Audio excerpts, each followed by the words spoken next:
لا علم لنا إلا ما علمتنا إنك أنت العليم الحكيم وتب علينا إنك أنت التواب الرحيم رب اشرح لي صدري ويسر لي أمري واحلل عقدة من لساني يفقهوا قولي اللهم أرنا الحق حقا وارزقنا اتباعه وأرنا الباطل باطلا وارزقنا اجتنابه اللهم ولا تجعل مصيبتنا في ديننا ولا تجعل الدنيا أكبر همنا ولا مبلغ علمنا ولا تسلط علينا بذنوبنا من لا يخاف منك ولا يرحمنا اللهم اجعلنا ممن يستمعون القول فيتبعون أحسنه برحمتك ya arhamar rahimin amin Allahumma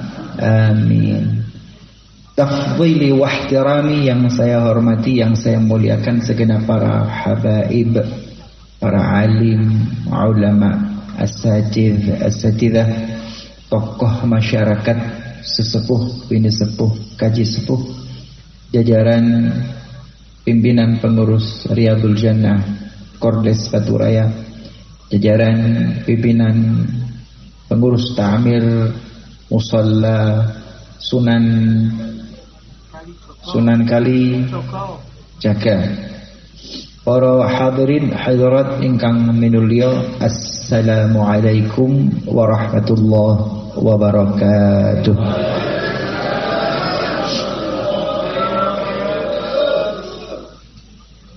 Saniki tanggal pinten nggih? 13 nopo? 14 apa? 14 September bertepatan dengan 17 Safar. Habib ingin menyampaikan tentang bulan Safar. Ada beberapa peristiwa penting yang terjadi pada bulan Safar. Yang pertama, Rasulullah sallallahu alaihi wasallam mengakhiri masa lajangnya menikah dengan Khadijah binti Khuwailid pada bulan Safar. Yang kedua, Rasulullah sallallahu alaihi wasallam pada akhir bulan Safar meninggalkan kota Makkah dan perjalanan yang cukup panjang masuk ke Madinah pada awal Rabiul Awal. Ketiga, Rasulullah sallallahu alaihi wasallam menikahkan putri beliau Fatimah Az-Zahra dengan Ali bin Abi Thalib juga pada bulan Safar. Tiga peristiwa penting yang terjadi pada bulan Safar. Semoga tiga-tiganya bisa Habib sampaikan sebagai sinopsis sejarah. Tapi kalau detailnya akan butuh waktu yang panjang. Yang pertama, Shallu ala Nabi Muhammad. Rasulullah sallallahu alaihi wasallam menikah dengan Khadijah binti Khuwailid, dan saat itu Rasulullah berusia 25 tahun dan memberikan mahar 20 ekor unta. Di masa itu unta adalah kendaraan terbaik, grade teratas adalah unta. Di bawahnya ada kuda, di bawahnya ada bighal, di bawahnya ada keledai. Tapi Rasulullah berikan unta, bukan satu tapi 20 sebagai mahar untuk Khadijah. Usia 25 tahun Rasulullah sukses secara finansial, punya pekerjaan dan income yang luar biasa. Bahasa sekarang entrepreneur muda. Sallallahu ala Nabi Muhammad. Maka pemuda muslim harus sukses. Bukan amin, butuh kerja, bukan butuh amin ini. Oh, pemuda harus sukses. Kok bisa usia 25 sukses? Gitu kan? Usia 25 sukses. Karena Rasulullah merintis mulai usia 9 tahun. Usia 9 tahun beliau membantu pamannya Abu Thalib berangkat dengan kafilah perdagangan. Usia belasan tahun yar'a ghanam, mengembala domba, hewan ternak milik orang Umayyah. Ala qararita min ahli Makkah, mendapatkan bayaran yang receh. Usia belasan tahun. Usia 14 tahun Rasulullah sallallahu alaihi wasallam ikut Harbul Fijar, perang Fijar, dan mendapat ghanimah rampasan perang. Nanti usia 25 tahun, mulai 9 ke 25, tidak kurang dari 15-16 tahun Rasulullah itu merintis pekerjaan, mencoba berbagai macam profesi, naik turun fluktuatif, untuk pada akhirnya setelah 16 tahun berjumpa dengan pintu kesuksesan. Pesan moralnya, mereka yang tidak bisa menikmati kesulitan maka tidak pantas mendapatkan kesuksesan. Nabi Muhammad. Ini panitianya siapa? Semua? Kayak nemen nih panitia, ndak ada air, ndak ada susu, ndak ada kopi, garing rere. Angel. Jangan telo, Gus. Kok telo? Gimana mau sukses? Oke. Boten. Ini joke aja biar nggak tegang. Itu kelihatan tegang gitu. Sallallahu ala Nabi Muhammad. Tambah?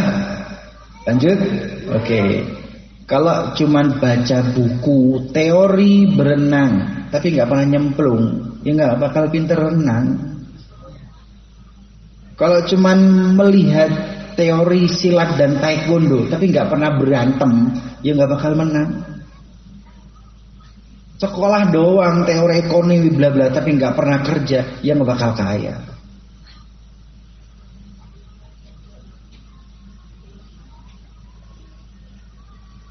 Rasul mulai usia dini dan butuh waktu. Jadi sunnah Rasulullah bukan hanya pakaian, bukan hanya tampilan, tetapi karakter, tetapi gaya hidup, tapi perilaku, tapi kinerja, tapi attitude. Itu jauh lebih penting daripada casing yang kelihatan. Sallallahu alaihi Nabi Muhammad. Boleh lanjut? Nah, karena Nabi Muhammad semenjak muda itu Muhammad Al-Amin, Muhammad yang amanah, Muhammad yang dapat dipercaya, pekerja keras, pantang menyerah, mau melakukan pekerjaan apapun, dari anak tangga yang paling bawah, dari gaji yang kecil, dari pendapatan yang remeh.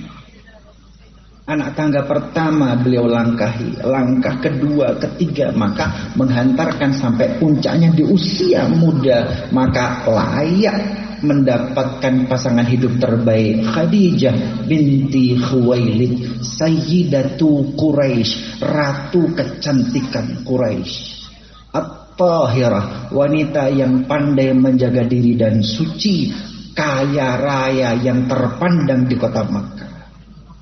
Jadi kalau pengen cari pasangan hidup yang sempurna, pantaskan dirimu untuk menerima kesempurnaan. Jangan harap mendapatkan yang baik dan sempurna kalau kau tak pantas mendapatkannya. Ala Nabi Muhammad. Sallallahu ala Nabi Muhammad. Lanjut. Berumah tangga dengan Khadijah binti Khuwailid. Ya salam. Ini apa ya? Enggak kurang apapun gitu ya. Rasulullah dengan Khadijah enggak kurang apapun. Physically ganteng dan cantik. Secara finansial mapan, punya kafilah perdagangan ekspor impor. Harta yang berlimpah ruang, enggak kurang apapun. Di lingkungan masyarakat Makkah diterima. Khadijah At-Tahirah, Rasulullah Muhammad Al-Amin, sempurna, perfect life. di zona yang nyaman dan aman. Tetapi kalau ingin meraih sesuatu yang lebih tinggi, tinggalkan zona aman dan nyaman. Maka Allah Subhanahu wa ta'ala mengangkat beliau sebagai nabi, sebagai rasul. Ketika menyampaikan agama Allah, menyampaikan syariat Islam kepada penduduk Makkah, maka situasi berubah 180 derajat. Segalanya berubah total.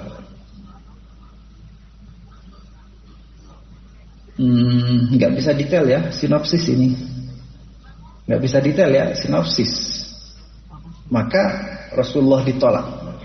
Ketika berada di puncak Bukit Safa, mengumpulkan seluruh penduduk Makkah, Rasul mengatakan, "Ara'aitum in kana bil wadi khailan?" Apa pendapat kalian? Di belakang Bukit Safa ada kavaleri pasukan berkuda siap menyerang kota Makkah. "Awasaddaqtumuni, kalian percaya dengan informasiku?" "Bala," kata mereka. "Tentu Muhammad, kami tidak pernah mendapati engkau bohong sama sekali, tidak pernah." Maka Rasul memperingatkan akan azab Allah yang mengancam kalian, apakah kalian semua tetap dengan tradisi-tradisi jahiliyah, menyekutukan Allah dengan berhala, memakan harta orang lain dengan cara yang batil, khamar, prostitusi, judi online, apalagi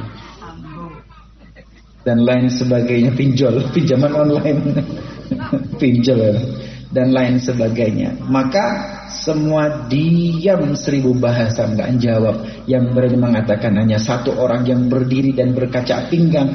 "Tabban laka ya Muhammad, ali hada jama'atana." Celaka engkau Muhammad, apakah untuk omong kosongmu ini kau kumpulkan kami semua? "Tabban laka wa tabban sa'iral yawm." Celaka hari ini, apes hari ini gara-gara omonganmu. Setelah itu permusuhan yang luar biasa ditunjukkan orang-orang Makkah kepada Nabi Muhammad sallallahu alaihi wasallam. Rasulullah difitnah, dicaci maki, pembohong, penipu, penyihir, dilempari batu, diludahi, dilempari kotoran, rumahnya dirusak, jaringan ekonominya diputus, dikucilkan, diembargo. Yang asalnya di zona aman dan nyaman berubah total. Keluarlah dari zona aman dan nyaman dunia untuk meraih zona aman dan nyaman di akhirat.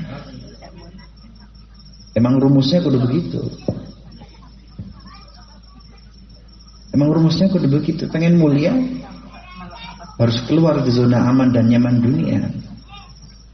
Kalau beraman-aman dan bernyaman-nyaman, beritahu kepada hati, siapa orang-orang besar, orang-orang mulia yang menikmati zona aman dan nyaman duniawinya.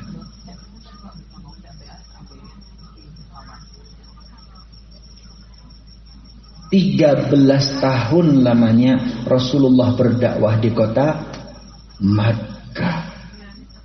Tapi Makkah benar-benar tidak kondusif. Rasulullah sallallahu alaihi wasallam pada akhirnya memerintahkan para sahabat tinggalkan kota Makkah, hijrah ke kota Madinah. Sahabat diperintahkan hijrah secara berkelompok, sedikit-sedikit, diam-diam meninggalkan Makkah, menyelamatkan diri dan agamanya. Yang diselamatkan diri dan agama, tidak menyelamatkan harta, tidak menyelamatkan aset, tidak menyelamatkan bisnis, tidak menyelamatkan rumah, tidak menyelamatkan harta, tidak menyelamatkan apa lagi? Apa? Ya harta itu. Dia tinggalkan untuk menyelamatkan diri dan agamanya diam-diam. Kecuali Umar ibn al-Khattab pergi menghadap orang-orang tokoh-tokoh Mekah di Nadi Quraisy, tempat berkumpul orang-orang Quraisy, dan mengatakan, "Ya ma'syar ahli Quraisy, hei orang Quraisy, hei orang Mekah, yang pengen istrinya jadi janda, yang pengen anaknya jadi yatim, yang pengen ditangisi oleh ibunya, hadapi saya, Umar bin Khattab. Di depan gerbang kota Makkah saya akan hijrah ke Madinah. Artinya yang berani menghalang-halangi saya untuk hijrah, kelut wis. Kelut wis. Ayo kelut sudah, ayo halang. Kelut. Maka istrinya jadi janda, anaknya jadi yatim, ibunya nangis kehilangan. Ciut orang Mekah, nggak ada yang berani. Dan orang-orang Mekah baru sadar, ternyata orang-orang Islam sudah pada menyingkir, udah habis. Umar sudah keluar. Jangan lepaskan Muhammad. Kalau yang lain sudah terlanjur pergi, jangan lepaskan Muhammad. Maka tokoh-tokoh Makkah ini mereka sepakat melakukan pembunuhan berencana. Jadi pembunuhan berencana semenjak dulu sudah ada. Perencanaan pembunuhan itu dari dulu sudah ada, tak sekarang toh. Walaupun bulat tapi perencanaan pembunuhan itu dari dulu sudah ada juga. Jangan heran mestinya. Maka mereka sepakat pemuda terbaik, terkuat dari seluruh kabilah yang ada di Makkah dipersenjatai. Entah itu pedang, entah itu tombak, entah itu panah. Pistol kiklok nggak ada. Dipersenjatai dan mengepung rumah Nabi Muhammad SAW. Nanti mereka akan melakukan eksekusi secara bersama-sama. Sehingga kalau Bani Hashim, keluarga Rasulullah, akan menuntut balas, mereka harus menuntut balas dengan seluruh kabilah se-Makkah. Maka mereka akan tidak mampu melawan. Malam hari itu ketika Rasulullah dikepung oleh pemuda-pemuda Makkah, rumah beliau dikepung pemuda-pemuda Makkah, Rasul mengambil segenggam tanah atau pasir, kemudian ditebarkan kepada mereka, syahatil wujuh, syahatil wujuh, syahatil wujuh, sehingga mereka yang siap siaga, siap senjata, mata mereka terasa berat, terkantuk-kantuk, mereka tidur pulas, deep sleep, dalam kondisi siap siaga. Kemudian Rasulullah SAW memerintahkan Ali bin Abi Thalib tidur di tempat tidur Rasulullah. Bukan menggantikan tidur, tapi menggantikan untuk dieksekusi. Rasulullah berangkat hijrah, bertemu dengan Abu Bakar, meninggalkan kota Makkah, menghindari jalan utama, lewat jalan-jalan alternatif. Kenapa? Pasti akan diburu, pasti ada sweeping. Maka Rasulullah dan Abu Bakar kemudian bersembunyi di Gua Thaur. Kemudian para pemuda bersenjata lengkap yang siap senjata, mereka terbangun. Tetapi setelah matahari terangkat ke atas dan panas matahari menyinari wajah mereka, terbangun gara-gara panas matahari, mereka semua kaget. Kemudian langsung menggerebek, masuk merangsek ke rumah Nabi Muhammad. Nabi Muhammad sudah hijrah. Mereka kemudian melakukan pengejaran sweeping di seluruh lingkar kota. Maka termasuk ketika mereka sampai di Gua Thaur.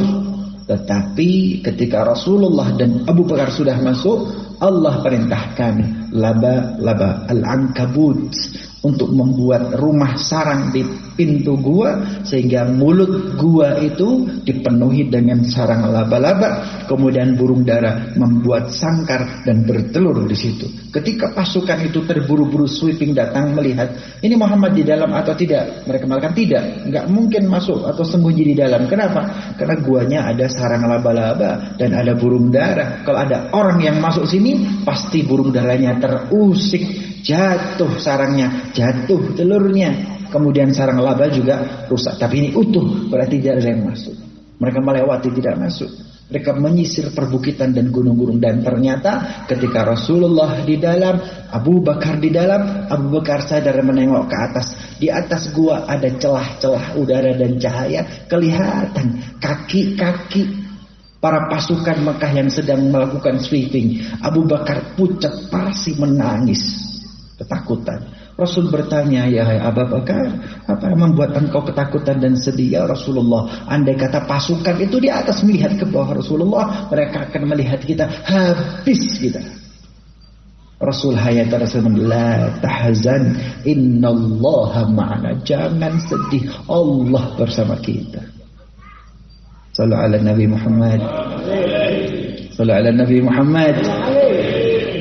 Innallaha ma'ana. Kita punya Allah, Pak.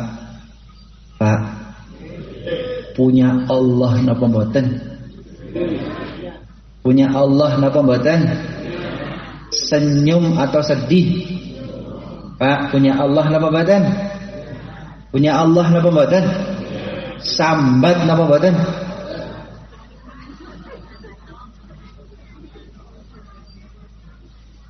Kalau innallaha ma'ana, kalau benar-benar beriman kepada Allah, kalau benar-benar punya Allah, nggak ada sambat.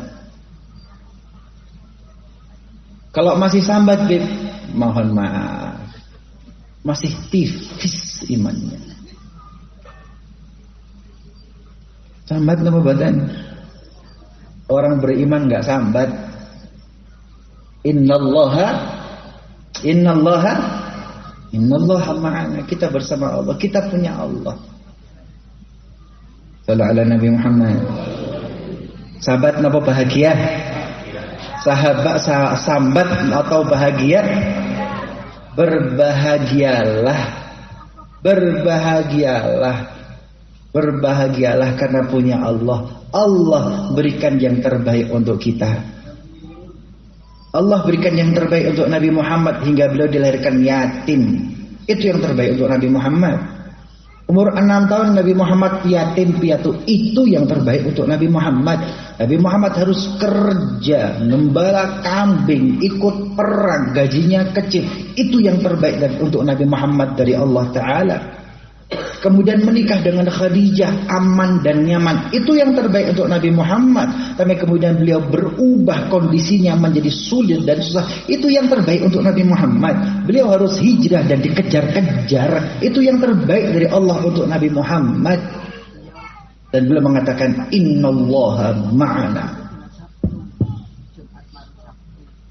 Yang kita miliki, yang kita jalani adalah yang terbaik untuk kita dari Allah.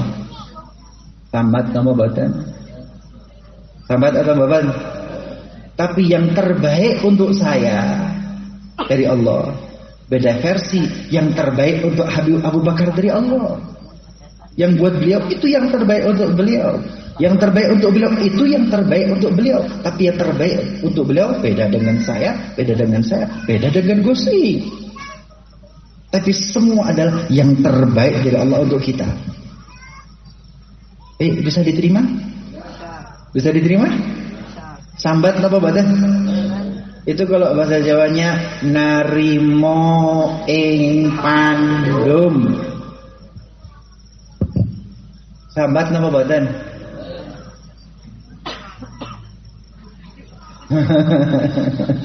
Yang terbaik.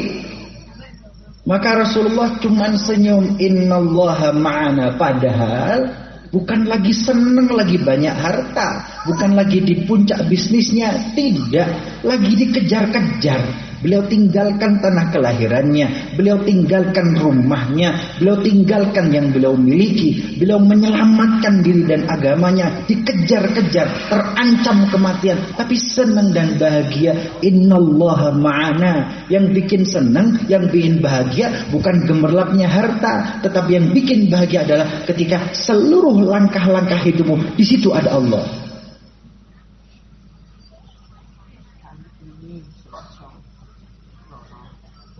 Ada Allah enggak dalam langkah hidup kita? Ada Allah enggak? Ada Allah nggak dalam langkah-langkah hidup kita yang membuat bahagia? Karena tiap langkah Rasulullah ada Allah. Maka itu yang membuat beliau bahagia dan tenang. Sallu ala Nabi Muhammad. Waduh, cerurek. Waduh. Aduh, 40 menit dari jam 10. Lanjut susu nih, dak metu-metu lanjut. Waduh rek, panitia ndak gercep nih rek. Banyu ndak ada, kopi ya ndak, susu ya ndak. Wes. Sallallahu ala Nabi Muhammad. Masih dilanjut? Lanjut. Innallaha ma'ana. Yang kita dapatkan itulah yang terbaik untuk kita. Maka nggak perlu sambat, pasti bahagia kok. Pasti senang ketika setiap langkah hidup kita ada Allah. Masalahnya terkadang yang membuat salah kita sendiri kok. Kita yang salah. Salah kita sendiri. Kenapa? Karena yang sudah kita terima dari Allah dan sebetulnya ini terbaik, itu kita selalu bandingkan dengan orang lain. Allah sudah berikan karunia kepada saya, tapi kemudian saya bandingkan dengan Habib Abu Bakar. Nelongso saya jadinya. Bukan karena saya nelongso karena pemberiannya kurang, tapi karena saya membandingkan kepada orang lain. Yang sudah kita miliki jangan dibandingkan dengan orang lain. Kenapa? Karena masing-masing itu yang terbaik dari Allah, tapi masing-masing beda. Jadi jangan dibandingkan. Pak, jempol jenengan pundi? Coba angkat jempolnya. Angkat jempol. Angkat jempolnya. Jempol ini ada apa namanya? Fingerprint. Apa fingerprint? Sidik jari. Semua punya jempol? Ya, semua punya sidik jari? Tapi sidik jarinya beda-beda. Semua punya jari, semua punya sidik jari, tapi sidik jarinya beda-beda. Lah ya, semua ini di Allah berikan kehidupan. Allah berikan suratan takdir, tapi beda-beda. Maka jangan bandingkan sidik jarimu dengan sidik jari orang lain. Ngapain dibanding-bandingin? Lo yang bikin nelongso tuh karena kita selalu mengukur sidik jari kita dengan sidik jari orang lain. Itu yang buat kita nelongso. Itu yang buat kita tidak bahagia. Padahal kok narimo ing pandum alhamdulillah, diberikan jari dan diberikan sidik jari. Akhirnya Nabi bisa diterima. Sallallahu ala Nabi Muhammad.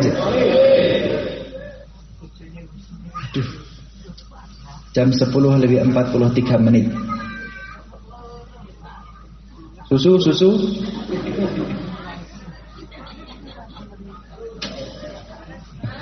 Kesuwen prosesnya susu tok suweman. Sallallahu ala Nabi Muhammad. Lanjut.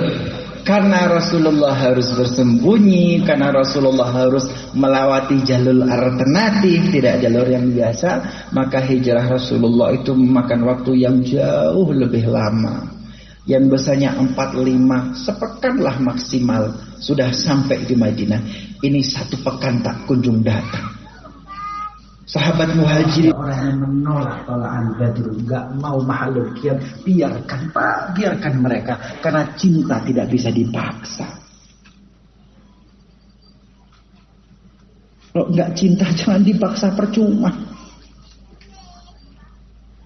Kalau bukan jodohnya enggak bisa dipaksa. Cinta itu dari hati, muncul dari hati, bukan dari logika. Cinta yang sejati itu muncul sendiri.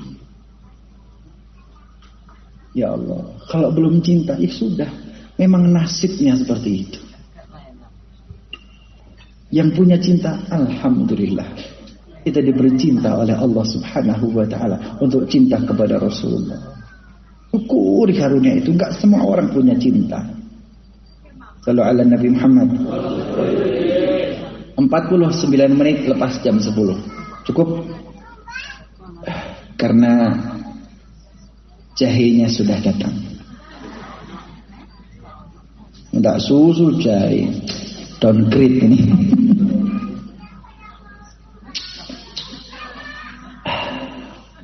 Alhamdulillah. Yang terbaik dari Allah Subhanahu wa taala. Ini yang terbaik dari Allah Subhanahu wa taala. Jangan sambat. Sallallahu ala Nabi Muhammad. Habis sudah ceritakan Rasulullah yang mengakhiri masa lajangnya dengan Khadijah. Saya sudah sampaikan Rasulullah hijrah ke kota Madinah. Bagian yang terakhir adalah Rasulullah menikahkan putrinya Fatimah dengan Ali bin Abi Thalib. InsyaAllah pada pertemuan. Kalau ngundang dan kalau ada susunya. Aduh, ini sudah sinopsis tapi kok tetap panjang ya.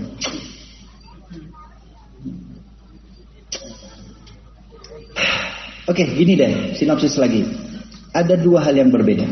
Satu, Rasulullah itu menikah mapan secara finansial.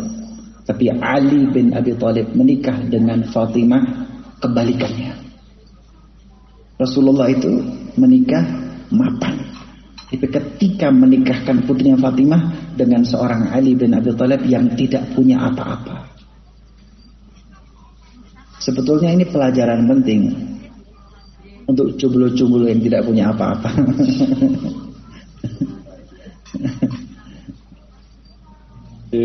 Innallaha ma'ana.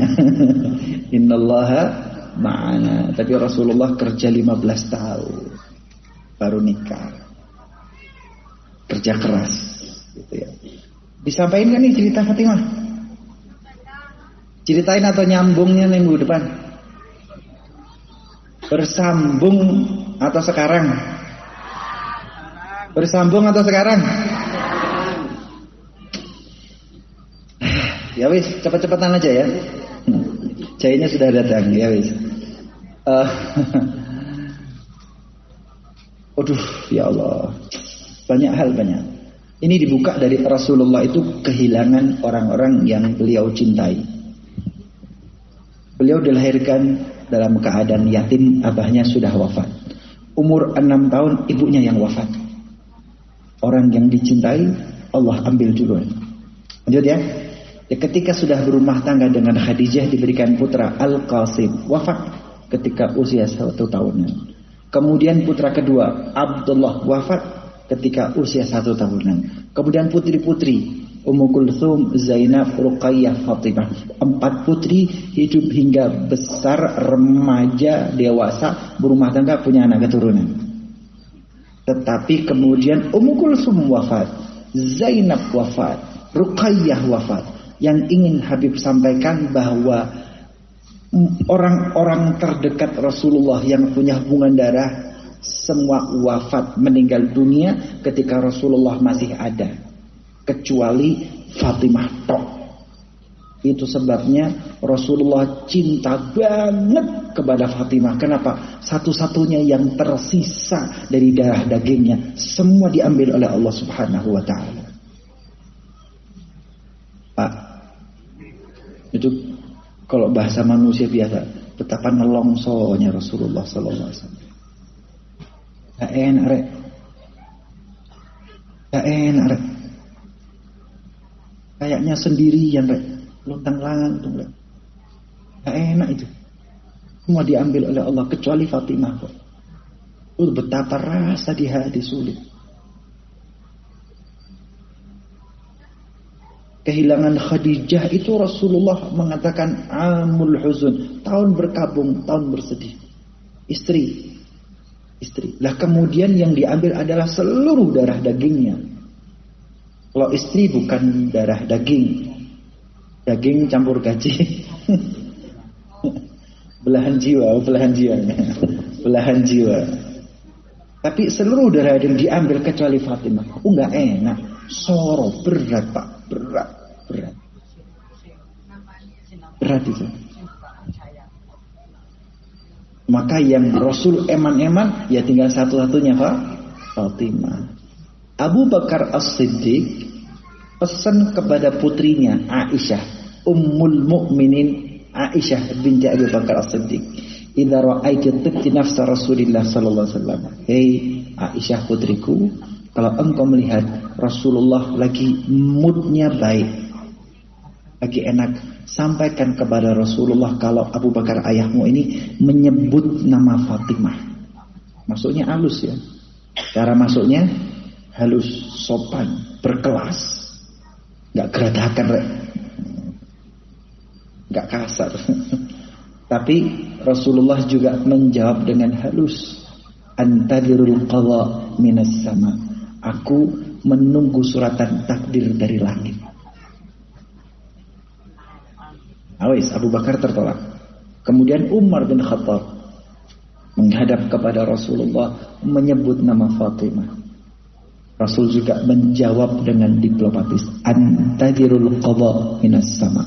Aku menunggu suratan takdir dari langit. Dua orang ini bingung. Wah, Abu Bakar ditolak, Umar ditolak. Wah, siapa terus yang layak? Abdurrahman bin Auf, saudagar yang kaya raya, miliuner. Abdurrahman bin Auf maju menghadap Rasulullah. Jawab Rasulullah juga sama, "Antadirul qadha minas sama." Aku menunggu keputusan dari langit. Tiga orang ini bingung. Abu Bakar, sahabat paling dekat seperjuangan Rasulullah. Umar, tokoh politik, panglima perang yang perjuangannya tak diragukan. Abdurrahman, fulusnya banyak. Semuanya ditolak. Nah, kalau kita ini orang-orang top ditolak, siapa yang pantas? Baru mereka ingat Ali. Siapa? Ali. Mereka bertiga menghadap kepada Ali. Kalau engkau yang maju, Rasulullah pasti menerimamu. Ali juga ragu. Famasya ala istihya. Ali bin Abi Thalib kemudian menghadap Rasulullah sallallahu alaihi wasallam malu-malu. Dengan rasa malu yang luar biasa. Hanya mengatakan, "Inni zakat bintaka Fatimah." Ya Rasulullah, aku ingat putrimu Fatimah. Rasul mengatakan, "Marhaban wa ahlan." Marhaban, sah belum sah, marhaban Allah itu sah. Marhaban wa ahlan. Itu jawaban Rasulullah. Selesai. Kemudian Ali bin Abi Thalib undur diri, ngomong sama temannya Abu Bakar, Umar. Bagaimana jawab Rasulullah? Rasul mengatakan marhaban wa ahlan. Oh, sudah berarti diterima. Saya Abu Bakar, saya Umar, saya Abdurrahman. Rasul mengatakan antadirul qadha minas sama. Tapi engkau mengatakan marhaban wa ahlan. Andai kata Rasul mengatakan marhaban tok, itu diterima sudah. Ini marhaban wa ahlan, diterima sudah. Kemudian keesokan harinya Ali bin Abi Thalib menghadap lagi kepada Rasulullah. Sekarang sudah rodok pede. Kemarin tidak pede, sekarang pede. Ya Rasulullah, engkau tahu siapa aku. Ya Rasulullah, ayahku Abu Thalib menitipkanku kepadamu ketika aku kecil. Ya Rasulullah, selama ini engkau lebih sayang kepadaku. Sayangmu itu melebihi Abu Thalib sayang kepadaku. Ya Rasulullah, ketika Abu Thalib melihat engkau sholat, dia perintahkan aku untuk sholat bersamamu. Jangan pernah tinggalkan Muhammad. Ya Rasulullah, hidupku dalam naunganmu. Ya Rasulullah, kemuliaan agama Islam ini karena dirimu. Ya Rasulullah, aku menjadi orang terpandang dan mulia karena dirimu. Ya Rasulullah, aku ingin menyempurnakan hidupku dengan punya pendamping yang mulia, yaitu putrimu Fatimah. Masuk Pak Eko cara ngomongnya. Belum sah tapi. Kalau kemarin malu, sekarang sudah berani ngomong. Pak. Sekarang kira-kira jawaban Rasulullah apa? Kira-kira jawaban Rasulullah apa? Jawab Rasulullah adalah, wahai Ali, Kamu punya apa?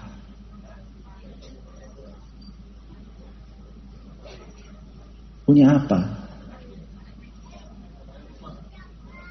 Jangan kedip-kedip ini. Kamu punya apa?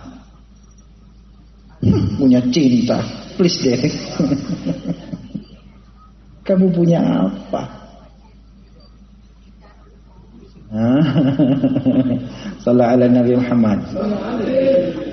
Sebelum lebih lanjut, pesan moral yang pertama, boleh andai kata keluarga menolak, ada orang yang datang ingin meminang atau bertanya, boleh menolak. Yang datang orang mulia, yang datang orang hebat, yang datang orang terpandang, boleh kok kita menolak. Karena Rasul menolak Abu Bakar, Rasulullah menolak Umar, Rasulullah menolak Abdurrahman. Boleh. Gak harus diterima. Boleh menolak.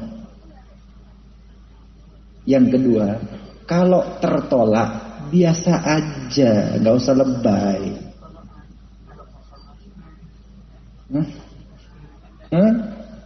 Kalau tertolak biasa aja. Gara-gara ditolak lebay, gara-gara ditolak sakit hati, gara-gara ditolak buat omongan di luar. Biasa aja kali. Abu Bakar biasa aja, Umar biasa saja, Abdurrahman biasa saja. Justru mereka mendorong Ali supaya mau menghadap Rasulullah melamar Fatimah. Itu manusia begini. Kalau ala Nabi Muhammad. Bisa diterima? Lanjut. Boleh orang tua bertanya kepada calon yang meminang putrinya, kamu punya apa? Berdek aku. Boleh. Rasul bertanya kepada Ali begitu kok. Hah? Padahal sebelumnya Abdurrahman kaya raya, nggak pakai ditanya kalau Abdurrahman bin Auf. Sebelumnya Umar bin Khattab nggak usah ditanya duitnya. Sebelumnya Abu Bakar nggak usah ditanya. Tapi yang datang melarat, mohon maaf, melarat Ali. Rasul tetap tanya, punya apa kau Ali? Para orang tua boleh bertanya begitu. Sudah kerja apa nak? Berapa gajimu? Punya Honda Jazz apa Honda Beat?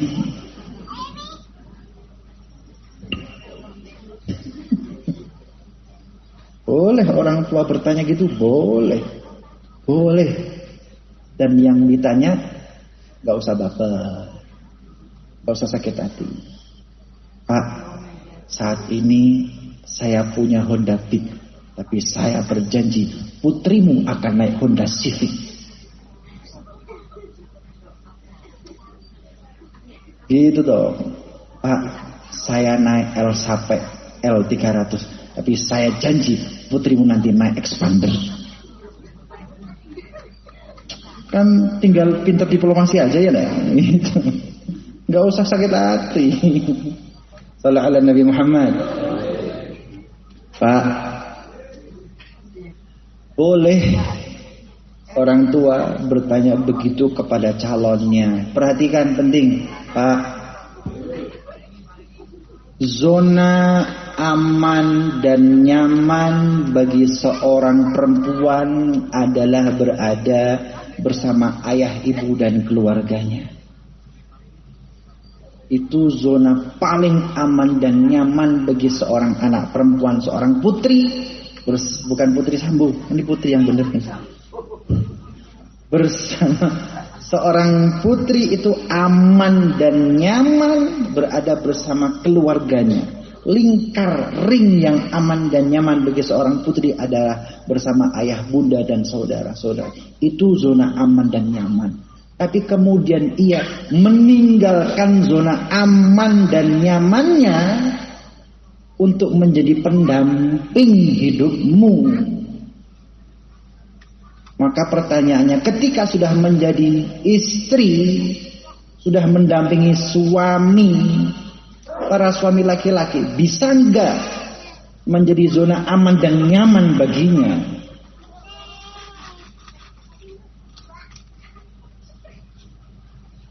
Maka Rasul tanya, wahai Ali, kamu punya apa? Karena selama ini yang Rasulullah miliki tinggal Fatimah. Dan Fatimah begitu cinta dengan Rasulullah. Zona aman dan nyamannya Fatimah adalah bersama Rasulullah. Ketika akan meninggalkan Rasulullah menjadi istri Ali, pertanyaannya, Ali bisa nggak jadi zona aman dan nyaman bagi Fatimah? Ini pertanyaan untuk kita semua. Istri kita itu loh. Sudahkah kita menjadikan zona aman dan nyaman bagi mereka?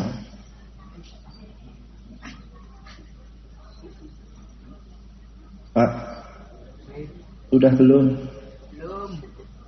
Pak, Belum. sudah atau belum? Belum. Ya Allah, mereka semenjak kecil dilahirkan sampai mereka menikah, mereka selalu dalam zona aman dan nyaman. Berpuluh-puluh tahun mereka dalam zona aman dan nyaman. Kemudian kau renggut zona aman dan nyaman. Kau berikan apa kepada mereka?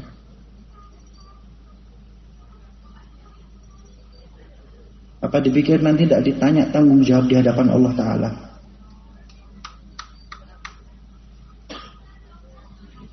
Pak,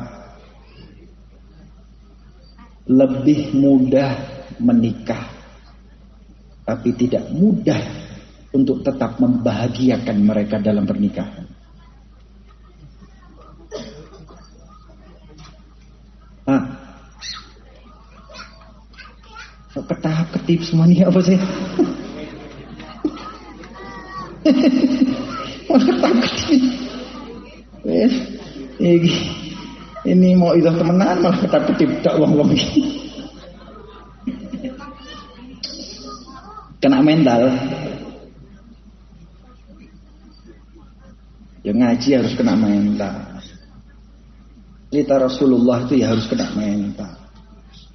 Jadi sadar siapa kita, siapa Rasulullah. Jadi sadar sunnah itu bukan hanya yang dipakai tok, bukan celaan tok rek. Tapi perilaku ini lebih sulit. Attitude ini lebih sulit. Akhlak ini sulit. Ini yang akan membedakan kita dengan para sahabat. Sulit.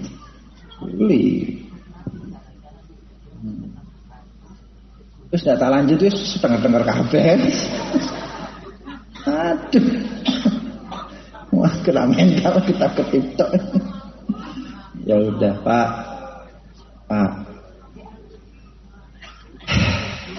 Sabar nggih. Sabar menghadapi istri. Berikan zona aman dan nyaman buat mereka. Tanggung jawab kita. Jangan hanya mampu menikahi tapi tidak bisa membahagiakan. Percuma. Khadijah itu cinta Rasulullah. Rasulullah mengatakan, "Inni qad ruziqtu hubbaha," kata Rasulullah. Sungguh aku itu benar-benar cinta kepada Khadijah. Pak, seluruh cinta Rasulullah itu Rasul persembahkan untuk Khadijah. Ketika Khadijah wafat, Rasul sedih. Amul huzn, tahun berkabung, tahun bersedih. Rasulullah selama bersama Khadijah, Rasul tidak pernah menikah, tidak pernah mendua. Rasulullah setia. Pak, kita benar-benar cinta kepada istri atau tidak?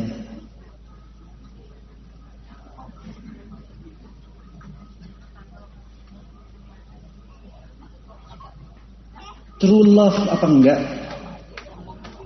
Cinta sejati atau tidak? Kalau true love, cinta sejati itu tidak akan terganti. Kalau sudah benar-benar cinta sejati, Anda tidak butuh, tidak pengen dengan cinta yang lain. Tapi masih lirak-lirik matane. Itu berarti bukan cinta sejati, tapi cinta imitasi. Kalau sudah cinta sejati, mata tidak pengen melihat kecuali dia. Kalau sudah cinta sejati, jiwa tidak akan ingin kecuali hanya dia. Tapi kalau pengen dia, dan dia, bahaya katanya. Cinta sejati, Pak, tidak akan terganti. Mungkin ada yang tanya, loh, Rasulullah setelah dengan Khadijah kan menikah dengan Saudah binti Zam'ah, menikah dengan Aisyah, menikah dengan Maimunah, menikah dengan Zainab binti Jahash, menikah dengan Mariatul Qibtiyah, menikah dengan Safiyah binti Huyai, menikah. Kan begitu. Rasul mengatakan kepada Aisyah, "Kalla wallahi ma abdalani Allahu khairan minha." Demi Allah, kata Rasulullah. Rasulullah mengatakan, Allah tidak pernah menggantikan Khadijah dengan yang lebih baik. Tidak ada yang bisa menggantikan Khadijah. True love-nya adalah Khadijah. Cinta sejatinya Khadijah. Maka walaupun setelah itu menikah, tidak bisa digantikan dengan yang lain.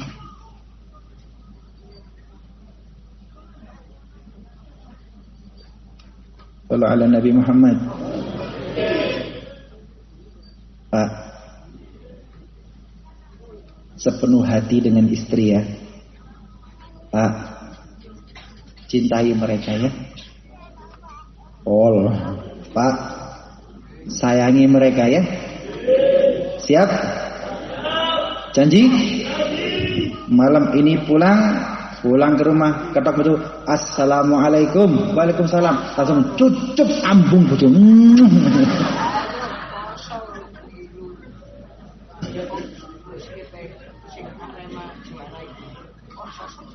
Lo katanya cinta sejati. Loh, kenapa Pak? Ini tadi kata Habib Taufik harus mencintai sepenuh hati, tak ambung. Siapa?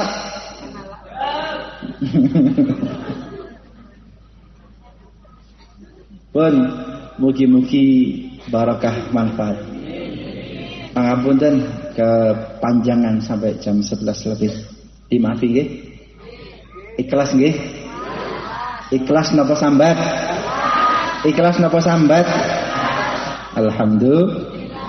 Kurang lebihnya mohon maaf. Wa'alafu minkum. Wassalamualaikum warahmatullahi wabarakatuh.